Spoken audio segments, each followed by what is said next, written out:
दोस्तों नमस्कार। Target with Ravi में आपका स्वागत है। कल हमने गुप्त काल से संबंधित प्रमुख प्रश्नों पर चर्चा की थी।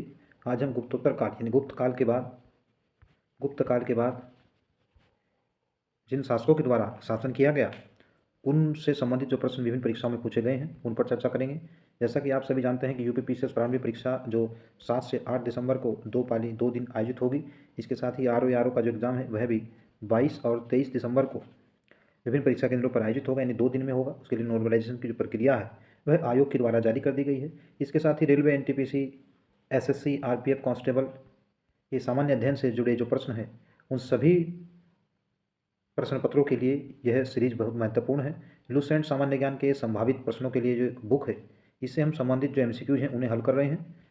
आइए शुरू करते हैं। आज गुप्त काल के बाद मूलतः उत्तर भारत में जिस वंश के द्वारा शासन किया गया उनमें प्रमुख है आपका वर्धन वंश। इस वंश के संस्थापक प्रभाकर वर्धन जिनके 3 संतान थी, एक राज्यवर्धन, दूसरे हर्षवर्धन और उनकी पुत्री राज्यश्री जो कि हर्षवर्धन और राज्यवर्धन की बहन थी। इनका विवाह मोखरी नरेश ग्रह वर्मा के साथ हुआ था और मोखरी जो नरेश थे उनकी राजधानी कन्नौज थी, जो बाद में ग्रह वर्मा की मृत्यु के बाद यहाँ का जो शासन प्रणाली है वह भी हर्षवर्धन के द्वारा संभाली गई। हर्षवर्धन के समय शासनकाल से संबंधित अनेक जो घटनाएं हैं उनमें कला, संस्कृति, साहित्य संबंधी जो घटनाएं हैं, चाहे चीनी यात्री की जो यात्रा इनके समय हिमेनसांग के द्वारा यात्रा की गई है उनसे संबंधित जो तथ्य हैं उन पर भी चर्चा करेंगे। तो आइए शुरू करते हैं। इसमें पहला प्रश्न दिया है, थानेश्वर में वर्धन वंश या पुष्यभूति वंश की स्थापना किसके द्वारा की गई? तो यह पुष्यभूति वर्धन के द्वारा की गई। इसका अन्य नाम जो है प्रभाकर वर्धन भी दिया गया, अनेक जगहों प्रभाकर वर्धन भी दिया जाएगा। तो यहाँ इसके ऑप्शन के हिसाब से आपका तीसरा ऑप्शन इसमें राइट हो जाएगा। तो इसमें यहाँ से एक प्रश्न और क्लियर होता है कि जो हरियाणा में जो थानेश्वर है, हरियाणा राज्य में जो थानेश्वर स्थल है वह पुष्यभूति वंश की जो है स्थापना थी, उनकी राजधानी थी। तो इनकी आरंभिक राजधानी थानेश्वर थी, किनकी? वर्धन वंश या फिर पुष्यभूति वंश की।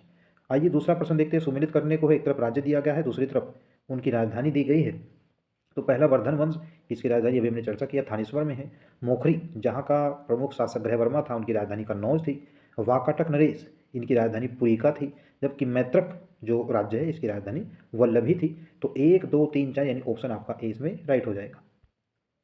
प्रश्न नंबर 3 देखते हैं। सुमेलित करना है, एक तरफ राजवंश दिया है, दूसरी तरफ उनके संस्थापकों से संबंधित प्रश्न दिया है। पहला इसमें दिया है वर्धन वंश, तो वर्धन वंश के जो संस्थापक हैं वो पुष्यभूति वर्धन हो जाएगा, एक आपका 4 हो जाएगा। जबकि मोखरी जो नरेश है इनके संस्थापक ईशान वर्मा हैं। वाकाटक जो राजवंश है इसके संस्थापक विद्यन शक्ति हैं। जबकि मैत्रक जो राजवंश है इसके संस्थापक भट्टार्क। तो इसमें ऑप्शन आपका बी राइट हो जाएगा। वर्धन वंश के संस्थापक पुष्यभूति वर्धन, मोखरी वंश के जो संस्थापक हैं वह ईशान वर्मा, वाकाटक के जो संस्थापक हैं वह विंध्य शक्ति, जबकि मैत्रक वंश के संस्थापक भट्टार्क है। तो ऑप्शन बी आपका 3 का राइट हो जाएगा। अगला प्रश्न दिया है, कदम राजवंश की स्थापना मयूर शर्मन ने की थी, उसने अपनी राजधानी बनाई थी। तो उसने अपनी राजधानी वैजयंती या वनवासी को बनाया था। तो ये प्रश्न इंपॉर्टेंट हो जाएगा कि कदम राज्य की राजधानी थी वह वनवासी थी। ऑप्शन सी इसमें आपका राइट हो जाएगा। निम्नलिखित में से वह अंतिम बौद्ध राजा कौन था जो संस्कृत का महान विद्वान और लेखक भी था? तो बौद्ध विद्वान थे, बौद्ध राजा थे और वह संस्कृत भाषा के महान विद्वान और लेखक भी थे। तो ये हर्षवर्धन है। 5 का आपका ऑप्शन डी जो है राइट हो जाएगा। हर्षवर्धन जो कि थानेश्वर के वर्धन वंश के प्रमुख और महत्वपूर्ण शासक थे। अगला प्रश्न दिया है, हर्षचरित किसके द्वारा लिखी गई है? तो हर्षचरित ये बाणभट्ट की रचना है और बाणभट्ट हर्षवर्धन के दरबारी कवि थे। ऑप्शन 20 में राइट हो जाएगा। अगला प्रश्न दिया है, हर्षवर्धन के समय में कौन सा चीनी यात्री भारत की यात्रा पर आया था? तो 7 का आपका ऑप्शन आप डी ह्वेनसांग हो जाएगा। इसका आंसर आप सभी जानते हैं। मेगस्थनीज फाहियान ईत्सिंग इनसे संबंधित नहीं है, जबकि फाहियान गुप्त शासक चंद्रगुप्त द्वितीय यानी विक्रमादित्य के समय भारत आए। मेगस्थनीज से संबंधित नहीं है, जबकि केवल ह्वेनसांग जो है ये हर्षवर्धन के समय भारतीय यात्रा पर आए थे। इनकी प्रमुख रचना इन्हीं के द्वारा जो वर्धन वंश से संबंधित जो रचनाएं हैं या अन्य प्रशासन संबंधी जो गतिविधियां हैं उनका उल्लेख किया गया है। तो ऑप्शन इसमें डी आपका राइट हो जाएगा। चालुक्य राजा पुलकेशिन सेकंड को किसने पराजित किया था? तो चालुक्य शासक पुलकेशिन सेकंड को नरसिंह वर्मन प्रथम के द्वारा जो पराजित किया गया था। और नरसिंह वर्मन यह पल्लव नरेश थे। पल्लव नरेश के द्वारा चालुक्य राजा पुलकेशिन सेकंड को पराजित किया गया। ऑप्शन बी इसमें राइट हो जाएगा। अगला प्रश्न है, किस व्यक्ति को द्वितीय अशोक कहा गया? तो द्वितीय अशोक की उपमा यह हर्षवर्धन को दी गई। ऑप्शन डी आपका राइट हो जाएगा।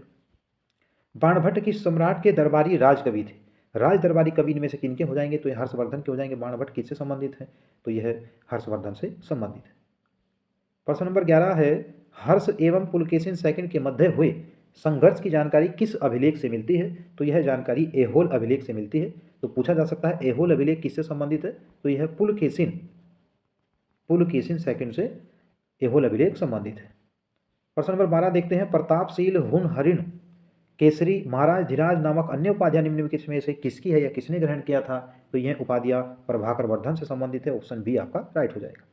सम्राट हर्ष ने अपनी राजधानी थानेश्वर, जो हरियाणा राज्य में है, थानेश्वर से कहाँ स्थानांतरित की थी? तो यह कन्नौज में स्थानांतरित की थी, क्योंकि कन्नौज जो राजधानी थी यह मोखरी नरेश की राजधानी थी। और मोखरी नरेश ग्रह वर्मा के साथ हर्षवर्धन की बहन राजेश्वरी का विवाह हुआ था, लेकिन मालवा नरेश के द्वारा ग्रह वर्मा की हत्या कर दी गई और बाद में यहाँ का प्रशासन भी राजेश्वरी के द्वारा हर्षवर्धन को सौंपा गया और इन्होंने अपनी राजधानी थानेश्वर से कन्नौज स्थानांतरित की थी। ऑप्शन सी आपका राइट हो जाएगा। शकलोत्रा पथनाथ की उपाधि किसे कहा गया? शकलोत्रा पथनाथ किसे कहा गया? तो 14 का आपका ऑप्शन बी सही हो जाएगा, हर्षवर्धन को ही कहा गया। हवेनसांग ने किसे शिलादित्य कहा? तो हवेनसांग चूंकि हर्षवर्धन के समय उन्होंने भारत की यात्रा की, तो इनके द्वारा हर्षवर्धन को ही शिलादित्य कहा गया। ऑप्शन डी 15 का आपका राइट हो जाएगा। गुप्त वंश के ह्रास के बाद उत्तर भारत में बड़े भाग का पुनर्गठन किसने किया? तो 16 नंबर प्रश्न का आपका सी सही हो जाएगा। गुप्त राजवंश के पतन के बाद उत्तर भारत में हर्षवर्धन के द्वारा एक बड़े भूभाग पर अधिकार किया गया और उस पर शासन स्थापित किया। 18 नंबर प्रश्न है, बंगाल का कौन सा शासक हर्षवर्धन का समकालीन था या हर्ष का समकालीन था? तो यह शशांक हो जाएगा। बंगाल का जो नरेश थे उस समय शशांक नरेश थे। ऑप्शन ए इसमें आपका राइट हो जाएगा। चालुक्य नरेश पुलकेशिन सेकंड ने किस नदी के तट पर हर्षवर्धन को परास्त किया था? तो हर्षवर्धन को इनके द्वारा नर्मदा नदी के तट पर जो है पराजित किया गया था, परास्त किया गया था। ऑप्शन सी इसमें आपका राइट हो जाएगा। और यह ऐहोल अभिलेख यह पुलकेशिन सेकंड से संबंधित है। हर्ष के शासनकाल में उत्तर भारत का सबसे महत्वपूर्ण नगर कौन सा था? तो हर्ष के शासनकाल में सबसे महत्वपूर्ण नगर था वह कन्नौज था। ऑप्शन सी आपका राइट हो जाएगा। ये अपने व्यापार इत्यादि केंद्रों के लिए प्रसिद्ध था। हर्ष की जीवनी किसने लिखी? तो हर्ष की जीवनी सामान्य सा प्रश्न है, चूंकि हर्षवर्धन के दरबारी कवि वो बाणभट्ट थे, तो 20 नंबर प्रश्न का आपका बी ऑप्शन राइट हो जाएगा। बाणभट्ट ने इनकी जीवनी लिखी है। हर्षवर्धन अपनी धार्मिक सभा का आयोजन जो है कहाँ किया करता था? तो हर्षवर्धन अपनी धार्मिक सभा का आयोजन प्रयाग में करता था। ऑप्शन बी आपका राइट हो जाएगा। वर्धन वंश की राजधानी थानेश्वर किस प्रदेश में स्थित है? तो हरियाणा राज्य में स्थित है। ऑप्शन बी आपका राइट हो जाएगा। 23 नंबर प्रश्न देखते हैं, हर्षवर्धन की बहन राजेश्वरी का विवाह किसके साथ हुआ था? तो ये मोखरी नरेश ग्रह वर्मा के साथ हुआ था। ऑप्शन बी आपका राइट हो जाएगा। अगला प्रश्न है, हर्षवर्धन के अग्रज राज्यवर्धन सेकंड की हत्या किसके द्वारा की गई? तो राज्यवर्धन सेकंड की जो हत्या है वह गौड़ नरेश शशांक के द्वारा की गई। ऑप्शन बी आपका राइट हो जाएगा।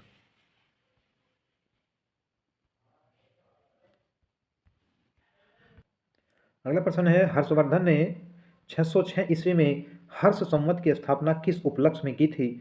तो 25 नंबर प्रश्न का आपका राइट आंसर ए हो जाएगा।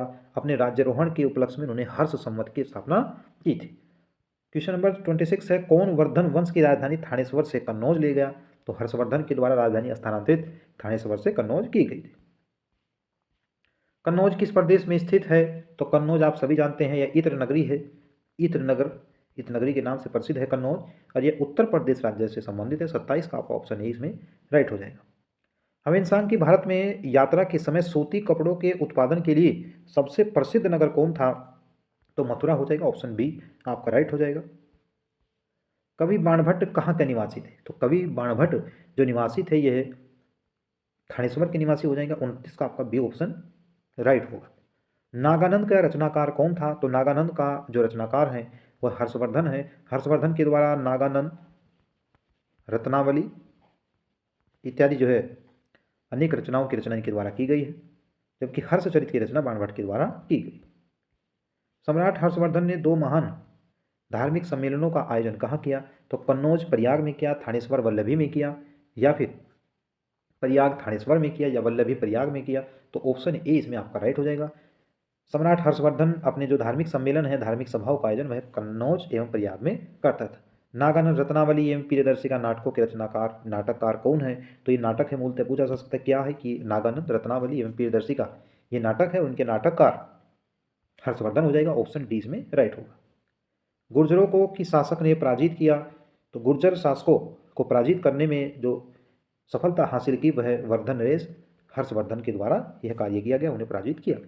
आज भी ह्वेनसांग को भारत में ह्वेनसांग को जो याद करने का मुख्य कारण क्या है, तो उन्हें याद करने का मुख्य कारण आपका सीयूकी की रचना है। उन्होंने अपना यात्रा वृत्तांत सीयूकी में दिया। अगला प्रश्न देखते हैं। 35 नंबर प्रश्न दिया है, हर्षवर्धन के विजय जीवन में एकमात्र पराजय देने वाला पुलकेशिन सेकंड कहाँ का शासक था? तो पुलकेशिन सेकंड ये चालुक्य नरेश था और यह वातापी या बादामी के चालुक्य थे। ऑप्शन ए आपका राइट हो जाएगा। हर्षवर्धन ने अपनी पुत्री का विवाह वल्लभी नरेश से किया, जो उसकी एक बड़ी कूटनीतिक उपलब्धि थी। वल्लभी नरेश का नाम क्या? तो वल्लभी नरेश का नाम ध्रुवसेन सेकंड था। ऑप्शन ए इसमें आपका राइट हो जाएगा। 641 ईस्वी में किसने चीन के राजा ताई तसुंग के पास एक राजदूत भेजा था? तो इनके पास राजदूत भेजने वाला जो व्यक्ति था, जो शासक थे, वह हर्षवर्धन था। ऑप्शन डी आपका राइट हो जाएगा।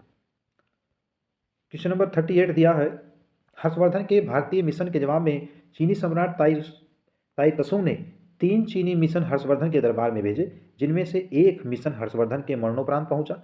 अंतिम मिशन में शामिल उस चीनी राजदूत का क्या नाम था, जिसने हर्ष की मृत्यु के तुरंत बाद जो घटनाक्रम घटित किया उसका विस्तार से वर्णन किया? तो ऐसा करने वाले व्यक्ति वांग हवेन तसे थे। ऑप्शन ए आपका राइट हो जाएगा। किस चीनी यात्री को वर्तमान शाक्य मुनि एवं यात्रियों में राजकुमार की संज्ञा दी गई? तो 39 नंबर प्रश्न का आपका ऑप्शन 20 में राइट हो जाएगा। ह्वेनसांग को शाक्य मुनि भी कहा गया। ह्वेनसांग भारत में लगभग कितने वर्ष तक रहा? तो ह्वेनसांग भारत में लगभग 14 वर्ष तक रहा। ऑप्शन ए आपका राइट, सी आपका राइट हो जाएगा।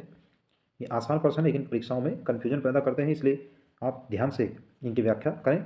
ह्वेनसांग के समानार्थ एवं महायान धर्म के प्रचारार्थ हर्षवर्धन ने कहाँ महासभा का आयोजन 643 ईस्वी में किया था?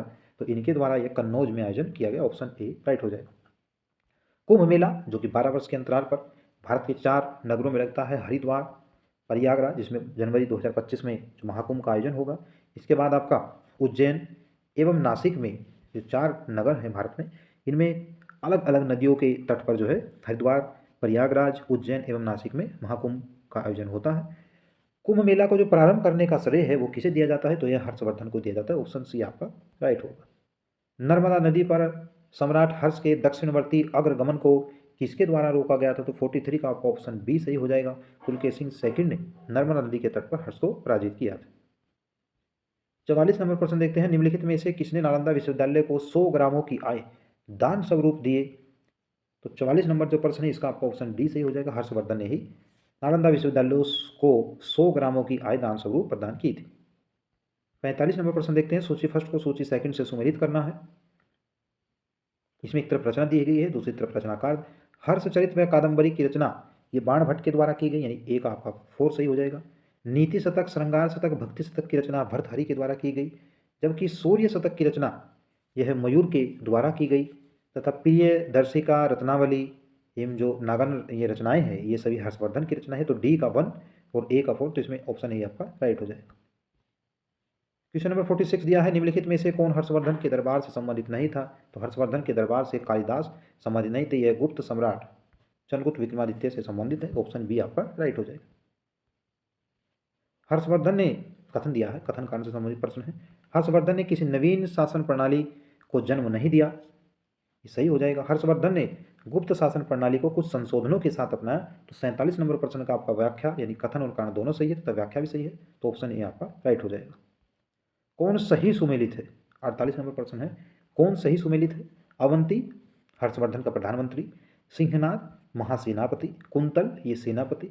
तो ये वर्धन काल से संबंधित जो प्रमुख अधिकारी है तथा उनका जो दायित्व था, जो कर्तव्य, जो कार्य थे, उनसे संबंधित ये सुमेलित करने के लिए कथन दिया है। तो तीनों ही कथन इसमें आपके सही हो जाएगा। ऑप्शन डी 48 का आपका राइट आंसर। क्वेश्चन नंबर 49 है, किसका कथन है भारत के लोग गर्म मिजाज के हैं, उन्हें गुस्सा जल्दी आता है परंतु ईमानदार होते हैं, भारतीय लोग स्वच्छता चाहते हैं यानी स्वच्छता प्रेमी हैं। 49 नंबर जो प्रश्न है इसमें आपका सी ऑप्शन राइट होगा। हवेनसांग के द्वारा भारत के लोगों को गर्म मिजाज के बताया गया तथा उन्हें स्वच्छता प्रेमी भी कहा गया। अग्रहार का अर्थ क्या है? अग्रहार का अर्थ ब्राह्मणों को दिया जाने वाला कर मुक्त भूमि अनुदान। ऑप्शन ए आपका राइट होगा। अगला प्रश्न है, घंटी यंत्र यानी तुला यंत्र का प्रयोग किसने किया? तो तुला यंत्र का प्रयोग जो किया जाता था यह खेत की सिंचाई के लिए किया जाता था। ऑप्शन बी इसमें आपका राइट हो जाएगा। प्रश्न नंबर देखते हैं 52, दक्षिण भारत के संदर्भ में एरीपत्ती का अर्थ क्या है? तो दक्षिण भारत के संदर्भ में एरीपत्ती का अर्थ यह है जलाशय की भूमि है। ऑप्शन ए इसमें राइट हो जाएगा। हर्ष के काल में भू राजस्व की सीमा क्या थी? तो हर्ष के शासन में काल में जो भू राजस्व की रेवेन्यू की जो सीमा थी वह क्या थी? तो 53 नंबर प्रश्न का आपका ऑप्शन बी राइट हो जाएगा। 1/6 से 1/10 तक जो है भू राजस्व दर वसूला जाता था। मौखरी शासकों की राजधानी क्या थी? तो मौखरी शासक यानी जैसे आपका ग्रह वर्मा थे, जिनके साथ हर्षवर्धन की बहन राज्यश्री का विवाह हुआ था। तो 54 नंबर प्रश्न का आपका ऑप्शन बी राइट हो जाएगा। कन्नौज मौखरी शासकों की राजधानी थी। सियुकी की रचना नामक सियुकी नामक यात्रा विवरण निम्नलिखित में से किससे जुड़ा है? तो यह यात्रा विवरण हवेन सांग के द्वारा जुड़ा है। 55 नंबर प्रश्न का आपका ऑप्शन डी इसमें राइट हो जाएगा। तो ये 55 जो प्रश्न है ये गुप्तोत्तर काल से संबंधित है, यानी गुप्त काल के बाद जिन शासकों के द्वारा समय समय पर शासन किया गया उनसे संबंधित अति महत्वपूर्ण प्रश्न है जो एग्जाम की दृष्टि से अति महत्वपूर्ण है। यूपीपीसीएस प्रारंभिक परीक्षा या अन्य जो भी एग्जाम दिसंबर माह में आयोजित होंगे उन सभी के लिए हम लुसेंट ऑब्जेक्टिव की जो बुक है इसके माध्यम से प्रत्येक विषय, चाहे आपका भारतीय इतिहास हो, भारतीय संविधान हो, विविध जो जीके है उनसे संबंधित जो प्रश्न हैं उन पर चर्चा करेंगे। उम्मीद है वीडियो आपको पसंद आया होगा। इसके लिए आप वीडियो को लाइक करेंगे तथा चैनल को सब्सक्राइब करेंगे। धन्यवाद।